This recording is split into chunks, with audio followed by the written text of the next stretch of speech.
만약 2016년 1월에 $10,000를 엔비디아에 넣었다면 지금 얼마일까요? 229만 달러입니다. 229배. $10,000가 하나로 약 30억이 되는 거예요. 같은 시기에 TQQQ에 넣었다면 34만 달러, 34배.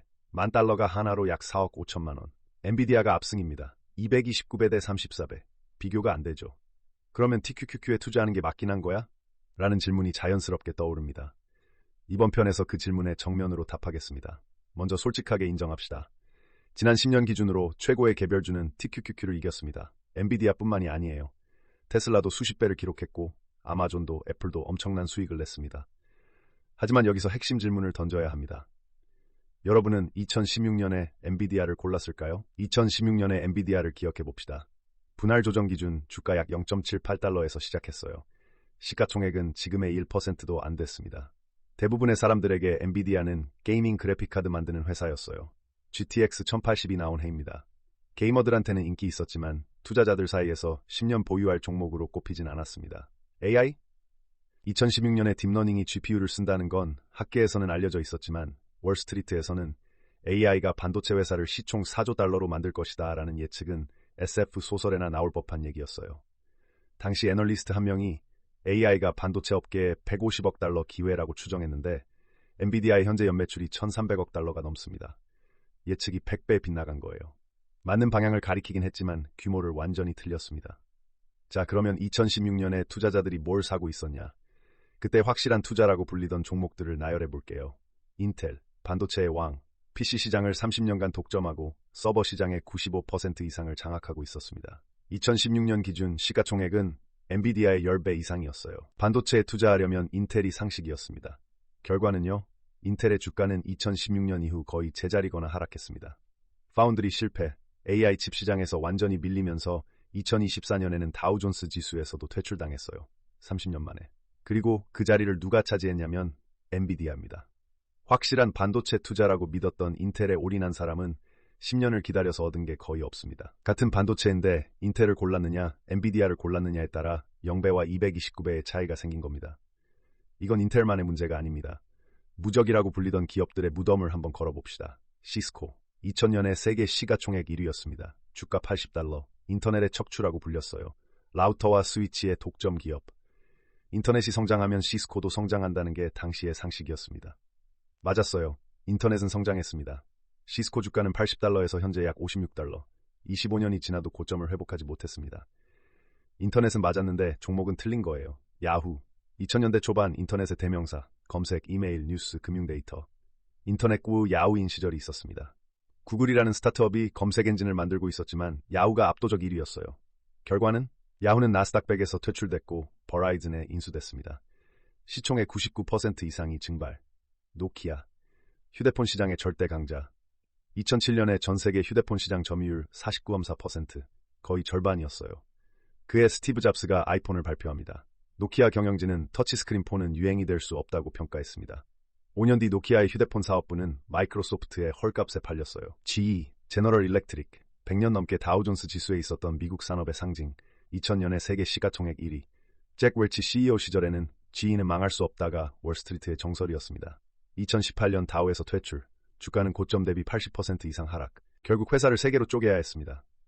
IBM, 1980년대의 컴퓨터 IBM이었어요. PC를 발명한 회사. 그런데 PC 시장을 마이크로소프트와 인텔에게 빼앗기고 클라우드를 아마존에게 빼앗기고 AI를 엔비디아에게 빼앗겼습니다. IBM은 지금도 멀쩡히 있지만 주가는 20년간 거의 제자리. 이 기업들의 공통점이 뭔지 보이시나요? 전부 한때는 절대 안전한 투자였습니다. 업계 1위, 독점적 지위. 이 회사에 넣으면 못 잃는다는 확신. 그 확신이 맞았으면 인텔이 229배를 기록했어야 합니다. 시스코가 나스닥 100 최강자로 남아있어야 합니다. 그런데 현실은 정반대예요. 여기서 통계를 하나 보여드릴게요.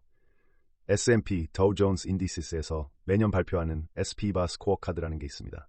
전문 펀드 매니저들이 인덱스를 이길 수 있냐를 추적하는 보고서예요. 아마추어가 아니라 프로입니다. 풀타임으로 종목 분석하고 리서치 팀이 있고 기업 탐방을 다니고 블룸버그 터미널을 쓰는 사람들. 결과요? 10년 기준으로 미국 대형주 펀드의 80% 이상이 S&P 500 인덱스를 이기지 못합니다. 80%예요. 종목 선별을 직업으로 하는 전문가 10명 중 8명이 그냥 인덱스를 샀으면 더 벌었다는 뜻입니다. 그리고 이 통계에는 생존 편향 보정이 포함되어 있어요. 성적이 나빠서 아예 사라진 펀드들까지 포함한 겁니다. 살아남은 펀드만 보면 수치가 좋아 보이지만 실패한 펀드까지 세면 80%가 못 이깁니다. 프로가 이 정도인데 개인 투자자가 엔비디아를 2016년에 골라서 10년을 버텼을 확률은 얼마나 될까요? 잠깐, 버텼을 확률이라고 했습니다. 골랐다고 끝이 아니에요. 들고 있어야 합니다. 엔비디아 주가가 10년간 직선으로 올라갔다고 생각하면 큰 착각입니다. 2022년에 엔비디아에 무슨 일이 있었는지 봅시다.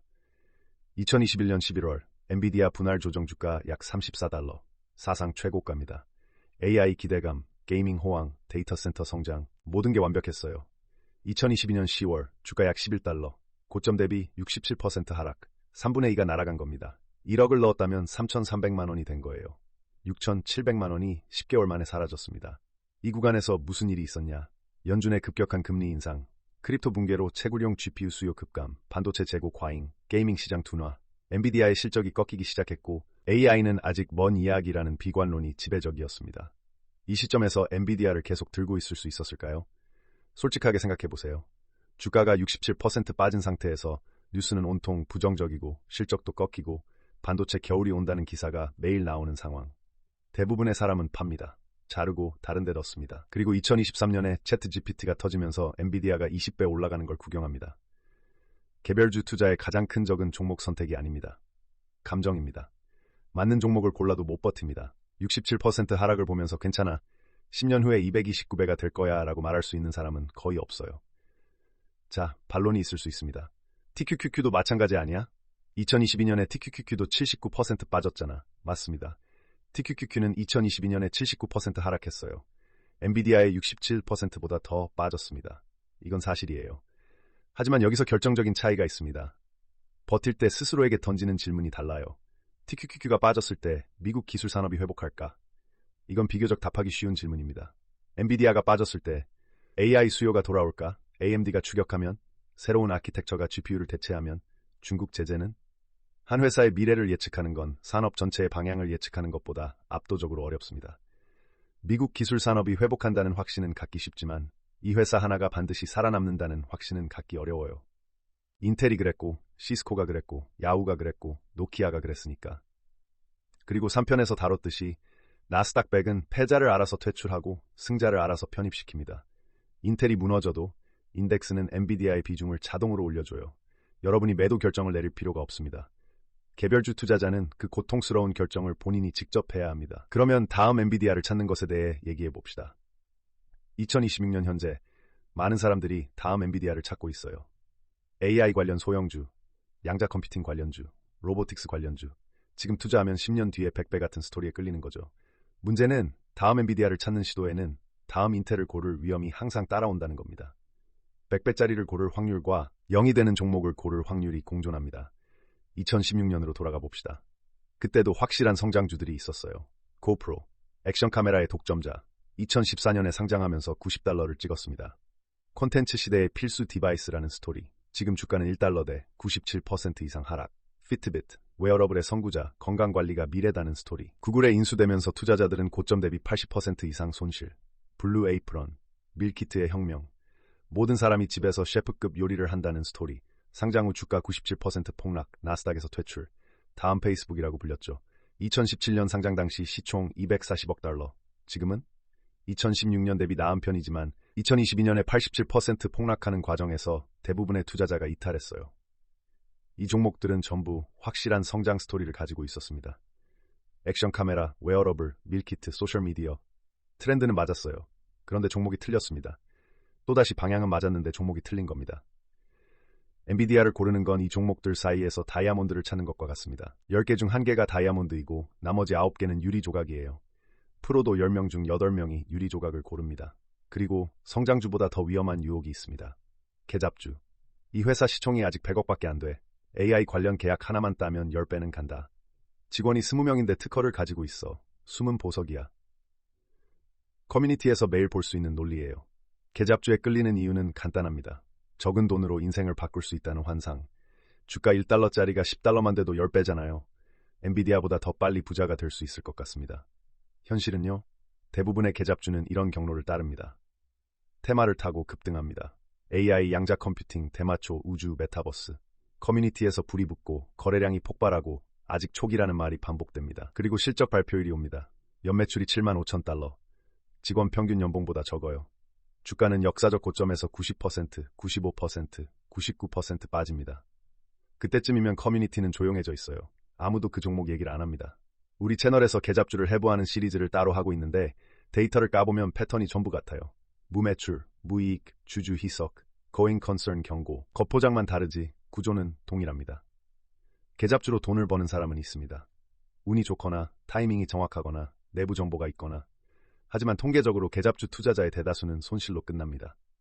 잘만 하면 수익을 올릴 수 있다고 믿지만 그 잘만 하면의 확률이 카지노 슬롯머신과 비슷해요. 성장주 올인이 다이아몬드 찾기라면 계잡주는 복권 긁기입니다. 둘 다 대안은 같아요. 시스템에 맡기는 것.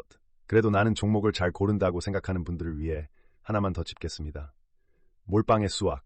포트폴리오의 100%를 한 종목에 넣는다고 합시다. 그 종목이 50% 빠지면 원금을 회복하려면 100%가 올라야 합니다. 산술적으로 2배가 돼야 원금이에요. 67% 빠지면 3배가 올라야 합니다. 80% 빠지면 5배. 엔비디아가 2022년에 67% 빠졌을 때 3배가 올라야 원금이었습니다. 다행히 엔비디아는 그 이상을 해냈어요. 하지만 인텔이었다면, 시스코였다면, 야후였다면 그 3배는 영원히 오지 않습니다. 반대로 10개 종목에 분산했다면 하나가 50% 빠져도 전체 포트폴리오는 5%만 빠집니다. 하나가 0이 돼도 전체의 10%만 잃어요. 그리고 나머지 9개 중 하나가 10배를 해주면 전체 포트폴리오가 배로 뜁니다. TQQQ는 이 분산의 이점을 가져가면서 한 종목 올인의 리스크 없이 시장의 구조적 성장을 극대화합니다. 숫자로 돌아가 봅시다. 34배가 부족한가요? 2016년에 $10,000를 TQQQ에 넣으면 34만 달러. 하나로 약 4억 5천만 원.